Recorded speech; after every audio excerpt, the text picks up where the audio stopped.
ఇక Hyderabad Jubilee hills BRS నేతలతో కేటీఆర్ సమావేశం నిర్వహించారు. అయితే సమావేశంలో పాల్గొన్నటువంటి ఎమ్మెల్యే మాధవరం కృష్ణారావు ఎర్రగడ్డ డివిజన్ బీఆర్ఎస్ నేతలకు కేటీఆర్ దిశానిర్దేశం చేశారు. అనంతరం ముఖ్యమంత్రి రేవంత్ రెడ్డిపైన తీవ్రస్థాయిలో విమర్శలు గుప్పించారు.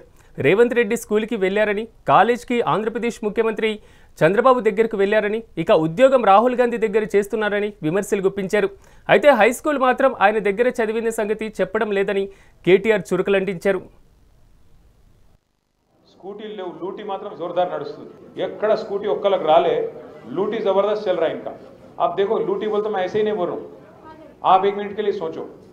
आज आपके एर्रगड्डा डिवीजन में काफ़ी सारे बस्तियाँ हैं, ఎన్నో బస్తీలు ఉన్నాయి ఎర్రగడ్డలో. మరి ఎక్కడ పోయినా ఇలా హైదరాబాద్లో ఉండే బస్తీ వాసులు భయంలో ఉన్నారు. ఎందుకు? ఎప్పుడు బుల్డోజర్ నా ఇంటి మీదకి వస్తుందో, ఎప్పుడు గులగొడతాడో. ఇందిరమ్మ రాజ్యం అంటే ఇల్లు గులగొట్టుడే ఉన్నది, ఇంకేం లేదు. ఇందిరమ్మ రాజ్యం అంటే ఇల్లు గులగొట్టుడు తప్ప ఇంకోటి ఏం లేదు. ఇప్పటిదాకా 24 నెలల్లో హైదరాబాద్లో ఏం చేసినవా అంటే గరీబుల మీద వడుడు, ఇల్లు గులగొట్టుడు, వాళ్ళకు కాగితాలున్నా కాగజాదున్నా మొత్తం తీసి అవతల వారేసి.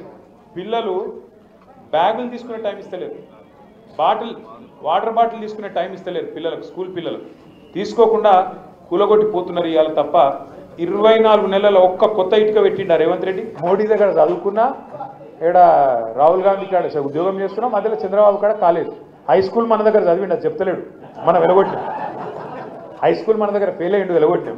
అందుకే అది చెప్పాడు. 2004 నుంచి 2007 దాకా, 2003కి వెళ్ళి 2007 దాకా మన దగ్గర ఇదే స్కూల్లో ఉండే. స్కూల్లో పిల్లగాడు బాగలేడని కేసీఆర్ సార్ వెలగొట్టిండు, వాళ్ళు చేర్చుకున్నారు.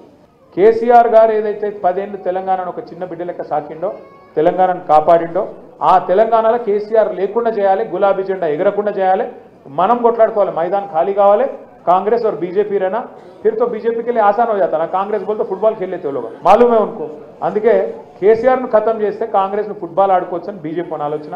వీళ్ళేమో మనని ఖతం చేయాలని ఇల్లు తిరుగుతారు. దయచేసి నేను మీకు కోరేది ఒకటే, ఈ ఎలక్షన్ ఒక జూబ్లీ హిల్స్ ఎలక్షన్ కాదు. ఈ ఎలక్షన్ రేపటి రోజున మన తెలంగాణ భవిష్యత్తు ఎసుండాలి, ఎటు పోవాలి అని చెప్పే ఎలక్షన్ తప్ప ఇంకోటి కాదు.